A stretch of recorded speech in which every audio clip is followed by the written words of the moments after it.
fellow adventurers, and welcome to our reenactment of the Trolls in Chapter 2. My name is Kent, and I'll be portraying Bert, one of the Trolls. I am wearing a mismatch of Halloween costumes plus capri pants. And my name is Jacob, and today I will also be portraying another troll by the name of William, the so-called head troll. I'll be wearing mostly the same outfit, same apparel as Bert, but with different variations. And I, Braden, will be portraying Bilbo Baggins, a small hobbit as well as narrating parts of the story. For those of you who do not know what a hobbit is, have no fear, I'll explain. A hobbit is a small people, much smaller than you and I. They're about half our height and smaller than bearded dwarves.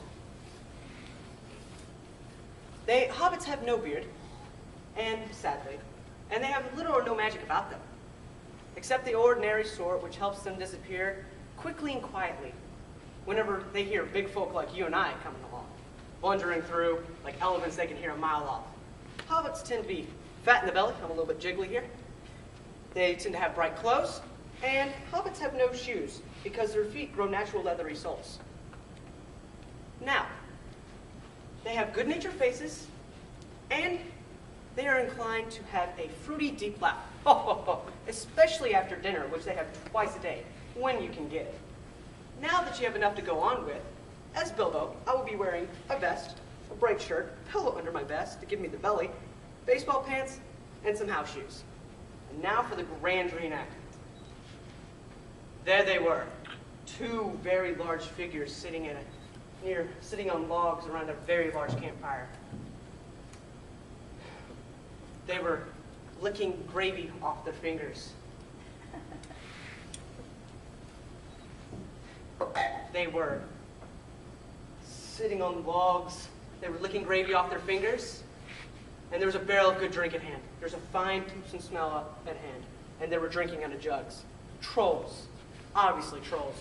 By their great size and the shape of their faces and the shape of their legs. Not to mention their language, which was not drawing any room fashion in any way.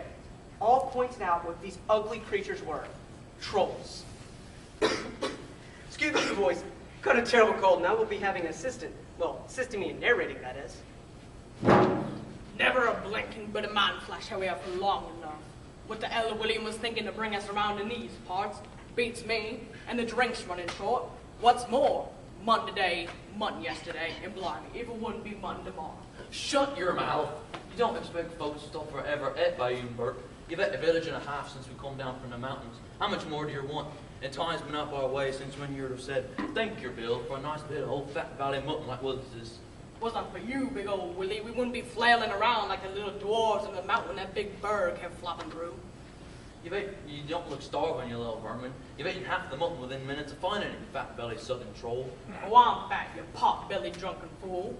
And where's Tom anyway? He's been out for a long time. Yes, I'm afraid trolls do behave like that, especially ones with one head each. Now Bilbo, instead of going off and meeting his company, decided to stay behind and tried to pickpocket one of the trolls.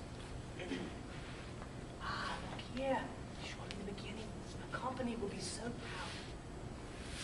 proud. Ooh, if you blimey Bert, look what I've caught.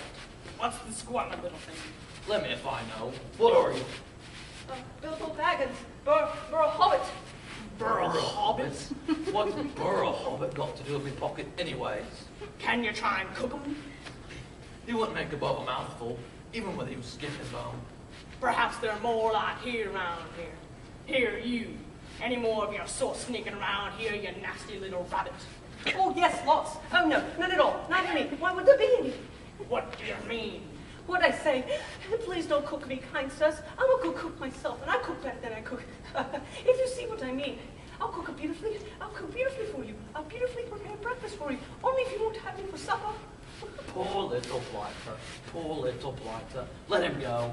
Not till he tells me what he means by lots and none at all. I don't want to have me throat cut in me sleep and put his toes to the fire till he talks.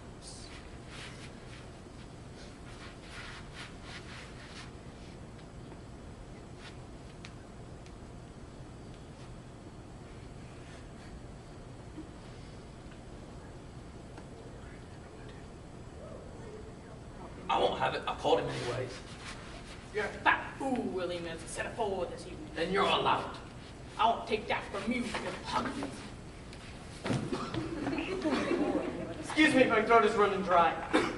Assistant? Okay, so there the two were after falling on the ground after falling during their tree-lined troll tussle. Still bickering about the poor hobbit and whether he should be eaten on a stick or let go. There are more to come yet, or I'm mine mistook.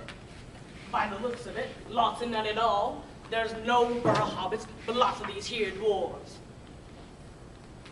As I've said before, you deaf oaf, he wouldn't be much to us, even with the dwarves skinned, and all they wouldn't make a plate full of good meat. It's either that, or we wait for Tom to get back in, I don't know, a day or two at his pace. Fine, but we'll cook them. You get them tied next to the fire, and I'll get me butcher knife. And out came Gandalf the Great, who coaxed the poor trolls into the sunlight. The quickest killer, the worst enemy. Little did the trolls know, the sun was rising overhead. We ought to be getting out of the light. Grab your bag and stop bickering, but...